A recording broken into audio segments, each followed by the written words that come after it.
तो हेलो साथियों, नमस्कार। आप सभी का स्वागत है विज्ञान विचार के इस चैनल पर। तो देखिए, जो आज की क्लास है हमारी लाइव रहेगी एक टॉपिक पर। जो टॉपिक है हमारे गाउस का जो अनुप्रयोग है ना। तो टॉपिक क्या है कि ये अनंत एक समान आवेशी समतल चादर के कारण विद्युत क्षेत्र। देखो कैसी एक चादर है, उस चादर के कारण हमें क्या करना है, विद्युत क्षेत्र निकालना है। तो देखिए, चलिए स्टार्ट करते हैं इस डेरिवेशन को। तो हमारे पास मान लेते कोई भी एक ऐसी समतल चादर है। उस चादर के कारण हमें क्या करना है कि विद्युत क्षेत्र निकालना है। ऐसी एक समतल चादर है और इस चादर पर मान लेते हैं जैसे कि हमारे पास इस चादर पर क्या है, पूरी पे आवेशित है ये, यानी कि आवेश फैला हुआ है। इस चादर पर क्या है, आवेश इस तरीके से फैला हुआ है।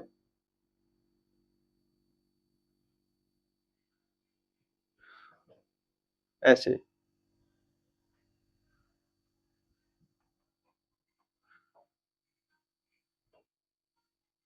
तो इसके आगे भी और पीछे भी क्या है, मतलब जैसे मान लेते हैं ये चादर है, तो इसके आगे भी आवेश है और इसके पीछे भी आवेश क्या है, फैला हुआ है। तो हमें देखो क्या करना है कि इस चादर के कारण विद्युत क्षेत्र निकालना है। तो हमें क्या करना पड़ेगा, हमें गाउस के नियम से तो हमें एक क्या करना पड़ेगा, इसके लिए गाउसियन पृष्ठ बनाना पड़ेगा। तो हम मान लेते हैं कि इस चादर के कारण अगर हमें विद्युत क्षेत्र निकालना है तो हम एक पृष्ठ का निर्माण करते हैं, एक बेलनाकार पृष्ठ का। जैसे कि इस चादर से मान लेते हैं कि एक बेलनाकार जो भी पृष्ठ है, उस पृष्ठ का हम क्या करते हैं, ऐसे एक बेलन की आकार की पृष्ठ की हम क्या करते हैं, कल्पना करते हैं।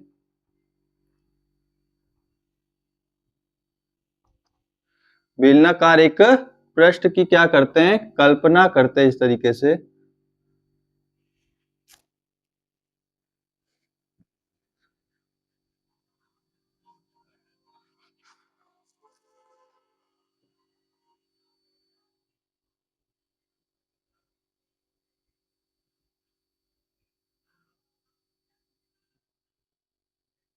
एक क्या किया हमने, एक बेलनाकार जो पृष्ठ है उस पृष्ठ की क्या क्या की हमने, कल्पना की है।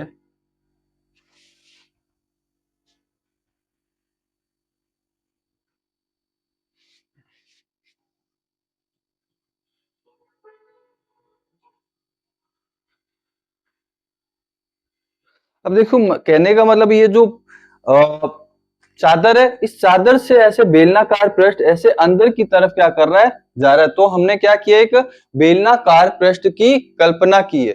अब देखो इस पृष्ठ के जो बेलन है, इस बेलन के तीन पृष्ठ है। ये देखो कौन सा है, ये एक पृष्ठ है अपने पास, एक पृष्ठ अपने पास ये रहा, एक पृष्ठ ये रहा और एक पृष्ठ ये रहा। एक पृष्ठ अपने पास ये है और एक पृष्ठ अपने पास ये है। तो तीन पृष्ठ इस प्रकार से इस बेलन के है। तो हमें यहाँ पर सबसे पहले अगर हम लैंग्वेज की बात करें तो हम क्या लिखेंगे, जो हमने बनाया है उसी को लैंग्वेज के रूप में क्या करेंगे, उपयोग। जैसे कि हम लिख सकते हैं कि चित्रानुसार, क्या है इसमें, चित्रानुसार एक समान एक समान आवेशित एक समान आवेशित चादर है। देखो लैंग्वेज से घबराने की बात नहीं है। लैंग्वेज में क्या होता है, जो आप ड्रॉ करते हो, जो बनाते हो, उसी को लिखना होता है ज्यादातर। तो हमने क्या किया, एक समतल चादर है, उस चादर के कारण विद्युत क्षेत्र निकालना है। तो हमने क्या किया, एक बेलनाकार आकृति के गाउसियन पृष्ठ की रचना की है। एक गाउसियन पृष्ठ की हमने क्या की है, रचना की है। अब ये जो चादर है, इस चादर का पृष्ठीय घनत्व क्या है, सिग्मा है, जिसका जिसका पृष्ठीय आवेशित घनत्व सिग्मा है। घनत्व सिग्मा है। ये जो चादर है, इस चादर का जो पृष्ठ आवेशित घनत्व है वो क्या है, सिग्मा है। और जिसके कारण हमें क्या करना है, आर दूरी पर, जिसके कारण हमें क्या करना है, आर दूरी पर विद्युत क्षेत्र की तीव्रता की गणना करनी है। तो हम ऐसे करते हैं, इसको और अच्छे से ड्रॉ कर देता हूं मैं, कि मान लेते हैं इसको और, ताकि आपको और अच्छे से कि लगेगा कि इसके अंदर से ये आ रहा है। तो मान लेते हैं इससे जो r दूरी है, इस r दूरी पर हमें क्या करनी है, विद्युत क्षेत्र की गणना करनी है। तो जिससे r दूरी पर विद्युत क्षेत्र की गणना करनी है, जिससे r दूरी पर विद्युत क्षेत्र की गणना करनी है।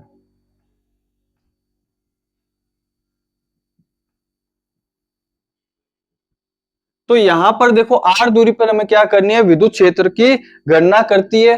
और हमने क्या किया है, एक इस पे गाउसियन पृष्ठ की रचना की है। कैसे, बेलनाकार पृष्ठ की रचना की है, जिसके लिए r दूरी की गणना करनी है ना। तो हमने इसके लिए क्या किया है, जिसके लिए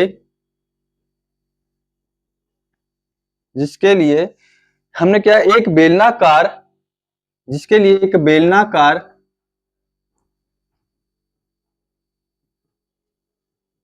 गाउसियन पृष्ठ की रचना की है।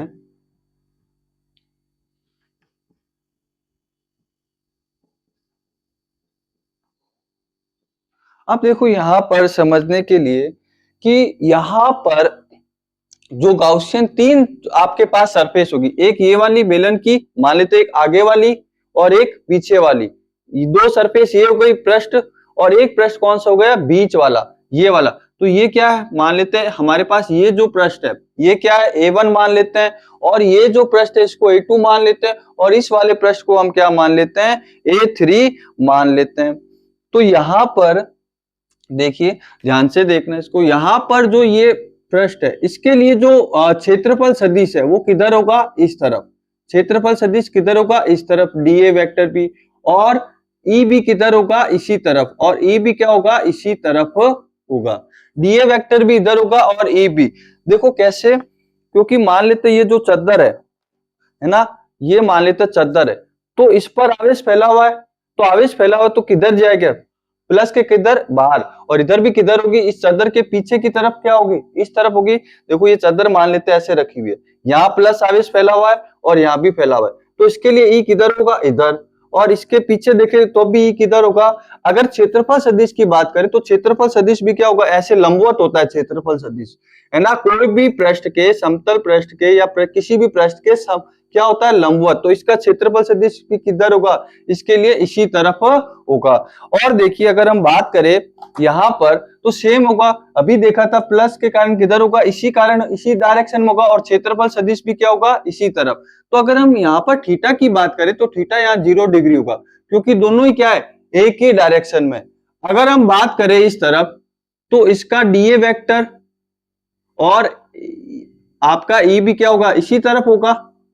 अब बात करते हैं इस पृष्ठ की, ये मान लेते हैं DA1 और DA3 मान लेते हैं। अगर हम यहां पर बात करें इस पूरे सरफेस के लिए, तो यहां मान लेते हैं, इसके लिए मान लेते हैं टुकड़ा, तो इसके लिए जो DA वेक्टर होगा वो लंबवत किधर होगा, ऊपर की तरफ, ऊपर की तरफ होगा, है ना। इसके लिए मान लेते हैं ये हमारे पास सिलेंडर है, तो इस सिलेंडर के लिए जो वेक्टर होगा वो लंबवत किधर होगा, इस बीच वाले पोर्शन के लिए किधर होगा, ऊपर की तरफ। और ई की डायरेक्शन किस तरफ होगी, इस तरफ, यानी कि ई की डायरेक्शन किधर है इसमें, इस तरफ, ऐसे। इसका मतलब इसमें डीए वेक्टर और ई के बीच में जो एंगल बनेगा वो कितना बन रहा है, 90 डिग्री बन रहा है। कितना बन रहा है, 90 डिग्री बन रहा है। तो देखो कुछ नहीं, तीन सरफेस है, 1 2 और ये 3। अब इसके लिए ई भी इधर है और डीए वेक्टर भी इधर है, इस वाली सरफेस के लिए भी ई भी इधर है और डीए वेक्टर भी इधर है। अगर इस सरफेस की बात करें तो इस सरफेस के लिए जो आपका क्षेत्रफल सदिश है वो होगा लंबवत ऊपर की तरफ, और ई की डायरेक्शन होगी इस तरफ। तो अब हम क्या करते हैं, इन तीनों पृष्ठ के लिए, ये जो 1 2 और 3, इनके लिए हम क्या करेंगे, फ्लक्स निकालेंगे कि पृष्ठ A1, A2, A3 के लिए फ्लक्स, इन तीनों के लिए हम क्या निकालेंगे, फ्लक्स निकालेंगे। A1, A2 और A3 के लिए फ्लक्स निकालेंगे। अगर नहीं आ तो इसको हम नाम दे, A1 पृष्ठ है, ये A2 पृष्ठ है और ये A3 पृष्ठ है। इन तीनों के लिए हम क्या निकालेंगे, फ्लक्स निकालेंगे। तो चलिए निकालते हैं, देखिए फ्लक्स फाई इक्वल टू क्या आएगा, हमारे पास, हम पहले किसके लिए बात कर लेते हैं, A1 के लिए बात कर लेते हैं। तो A1 के लिए क्या होगा हमारे पास, E D A one cos theta plus, बात करते हैं हम कौन सी, इसके लिए A2 के लिए, तो क्या होगा E D A two cos theta plus, इसकी बात करें तो इसके लिए क्या होगा, E D A three cos theta. तो अब हमें क्या करना, अब थीटा की जगह वैल्यू पुट करनी है। देखो यहां पर ध्यान से समझिए, जो डी ए वन है, यानी कि इसके लिए थीटा कितना है, 0 डिग्री, क्योंकि डीए वेक्टर और ई भी किस तरफ था, इस तरफ। तो यहाँ पर जो थीटा था वो कितना था, 0 डिग्री, क्योंकि डीए वेक्टर और ई वेक्टर दोनों क्या है, एक ही डायरेक्शन में, तो यहाँ थीटा 0 है। अब इसकी बात करें तो इसमें भी थीटा क्या होगा, 0 डिग्री होगा। क्यों होगा, क्योंकि ई वेक्टर और डीए वेक्टर भी क्या है, एक ही डायरेक्शन में, तो यहाँ पर भी थीटा की वैल्यू क्या होगी, 0। अगर A2 की बात करें तो यहां पर थीटा कितना है, 90, क्योंकि देखो डीए वेक्टर इधर है और ई इधर है, तो एंगल कितना बन जाएगा, यहाँ पर एंगल बन जाएगा 90 डिग्री। तो यहाँ पर पुट कर देंगे। तो चलिए मैं इसको यहाँ से हटाता हूं, मुझे थोड़ा स्पेस यहाँ पर चाहिए, तो मैं इस लैंग्वेज को यहाँ से हटा देता हूं। तो अब देखो यहां पर हमारे पास क्या आ जाएगा, phi equal to E D A one cos, A1 के लिए कॉस कितना है, 0, तो यहां लिख देंगे कॉस 0 डिग्री प्लस, इसके लिए देखते हैं ई डी A2 के लिए कॉस कितना है, 90 डिग्री, तो कॉस 90 डिग्री प्लस, मैं बात करता हूं इसके लिए DA3, इसके लिए कितना आएगा, कॉस 0 डिग्री। अब यहां पर देखो, ये तो क्या कॉस 90 कितना होता है, 0, तो ये कंप्लीट ही क्या हो जाएगा, 0 हो जाएगा। ये वाला टर्म तो क्या हो जाएगी, 0 हो जाएगी कंप्लीट ही, क्योंकि कॉस 90 क्या होता है, 0। तो सिर्फ बचा क्या हमारे पास, ये दो, क्या बचा, phi equal to E D A plus, क्योंकि कॉस 0 क्या होता है, 1, और साथ में क्या बचा, ई डी ए 3 कॉस 0, सिर्फ ये बचा। अब यहां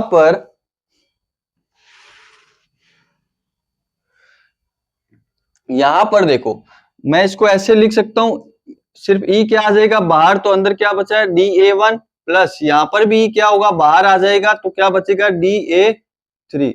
यहां पर से कॉस हटा देते हैं, क्योंकि कॉस की वैल्यू क्या रख दी हमने, 1 रख दी। अब यहां पर देखो ध्यान से, ये वाला और ये वाला दोनों का एरिया क्या है, एक जैसा, क्योंकि एक ही बेलन के है, एक ही बेलन के हिस्से हैं, तो यानी कि ये क्षेत्रफल और ये क्षेत्रफल क्या होंगे, बराबर होंगे। मान लो मेरे ये ऐसी बेलन है, तो इसका मतलब इसका ये क्षेत्रफल और इसका ये क्या होगा, बराबर होगा। तो ये पूरी जो बेलन है, इसका ये वाला क्षेत्रफल और इसका ये वाला क्षेत्रफल क्या होगा, एक जैसा ही होगा, एक ही बेलन के हिस्से हैं। तो अब यहाँ पर हम क्या कर सकते हैं कि माना कि जो इंटीग्रेशन किसका से डी ए वन, वो बराबर है किसके, इंटीग्रेशन डी ए थ्री, क्योंकि दोनों ही क्या है, एक ही बेलन के हिस्से हैं, तो दोनों ही क्या होंगे, बराबर। और इनका इंटीग्रेशन किसके बराबर, समाकलन किसके बराबर आएगा, ए के बराबर। किसके बराबर आ जाएगा, ए के बराबर इसका समाकलन हमारे पास आ जाएगा। अब हम यहाँ क्या करेंगे, चलो मैं इसको यहां पर नोट डाउन कर देता हूं ऐसे, इस वाले। अब देखो कि यहां पर जब हम इसकी जगह रख देंगे तो क्या आएगा, यहां रखेंगे तो इसका फाई इक्वल टू, क्योंकि डी ए वन और डी ए थ्री दोनों के लिए समाकलन कितना निकलेगा, ए। क्यों, क्योंकि दोनों ही एक ही बेलन के से, तो ये और ये क्षेत्र बराबर होंगे। तो यहां पर हम रखेंगे तो क्या आएगा, ई ए, क्योंकि इसकी जगह क्या आ जाएगा, ए प्लस, यहाँ ई पड़ा ही है, और इसकी जगह क्या आ जाएगा, ए, तो क्या हो जाएगा, ई ए। तो देखो ई ए प्लस ई ए बन के क्या बन जाएगा हमारे पास, फाई इक्वल टू 2EA, क्या आ जाएगा, 2EA, ये हमारे पास आ जाएगा। तो यहां पर ये, इसको हम नाम दे देते हैं समीकरण 1। अब हमें क्या करना है कि गाउस के नियम से, किसके नियम से, गाउस के नियम से, गाउस के नियम से।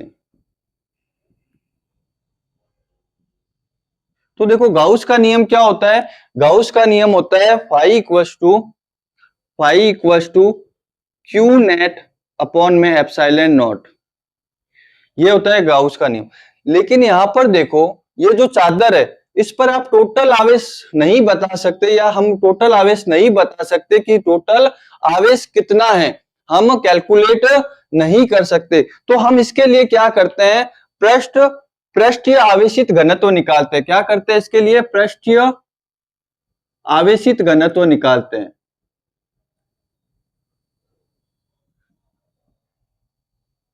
तो देखो यहां पर हम जो Q है, टोटल Q वो आप नहीं बता सकते, तो हम क्या करेंगे, इस चादर पर कितना आवेश फैला हुआ है वो टोटल आप नहीं बता सकते, तो हम क्या करते हैं इसके लिए पृष्ठीय आवेश घनत्व निकालते हैं।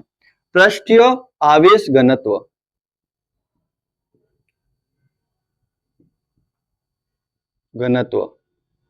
हम ये निकालते हैं, जो कि देखो पृष्ठीय आवेश घनत्व सिग्मा किसके बराबर हो जाएगा, सिग्मा हो जाएगा Q अपॉन ए, सिग्मा बराबर हो जाएगा Q अपॉन में ए। क्या आ जाएगा, Q अपॉन में ए, Q अपॉन में क्या आ जाएगा हमारे पास, ए आ जाएगा सिग्मा।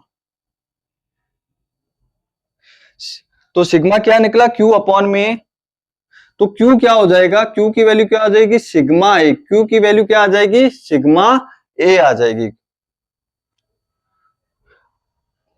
तो इस Q की वैल्यू को हम यहां पुट कर देंगे, इस Q की वैल्यू को क्या करेंगे, यहां पुट करेंगे, तो हमारे पास फाई क्या आ जाएगा, फाई आ जाएगा हमारे पास में सिग्मा ए अपॉन में epsilon not, sigma A upon में एप्सिलॉन नॉट। देखो सिंपल सा हमने क्या किया कि गाउस का नियम लगाया, लेकिन हमें Q नेट पता नहीं कि इस चादर पर टोटल कितना आवेश है, तो हम इसके लिए यूज करते हैं पृष्ठीय आवेश घनत्व, है ना। एक तो पृष्ठीय आवेश घनत्व यूज करेंगे, तो सिग्मा बराबर क्या होता है, Q बट्टा ए, सिग्मा बराबर क्या आएगा, Q बट्टा ए। तो यहां से Q की वैल्यू क्या निकल गई, सिग्मा ए। इस सिग्मा ए को यहां रख देंगे Q की जगह, तो हमारे पास फाई का फॉर्मूला क्या आएगा, सिग्मा ए अपॉन में एप्सिलॉन नॉट, और इसको समीकरण मान लेते हैं 2 दे देते हैं नाम। अब क्या करेंगे, ये इस समीकरण, और ये भी देखो फाई की वैल्यू है और ये भी फाई की वैल्यू है, तो हम क्या करेंगे, समीकरण 1 और 2 की तुलना करेंगे। समीकरण 1 व 2 की तुलना करने पर, 2 की तुलना करने पर, 1 और 2 की क्या करेंगे, तुलना करेंगे। तो देखो तुलना करेंगे तो क्या हो जाएगा, 2EA equal to sigma A upon में एप्सिलॉन नॉट। तो ए से ए क्या हो जाएगा, कट हो जाएगा, ए से ए क्या हो जाएगा, कट। तो ई बराबर हमारे पास क्या आएगा, ई बराबर आ जाएगा सिग्मा अपॉन में 2 एप्सिलॉन नॉट, सिग्मा अपॉन में 2 एप्सिलॉन नॉट आ जाएगा। तो ये हमारे पास क्या आ गया, चादर के कारण विद्युत क्षेत्र। चादर के कारण विद्युत क्षेत्र क्या होता है, सिग्मा अपॉन 2 एप्सिलॉन नॉट। तो यहां पर हमारे ये डेरिवेशन क्या होता है, कंप्लीट। धन्यवाद जुड़े रहने के लिए।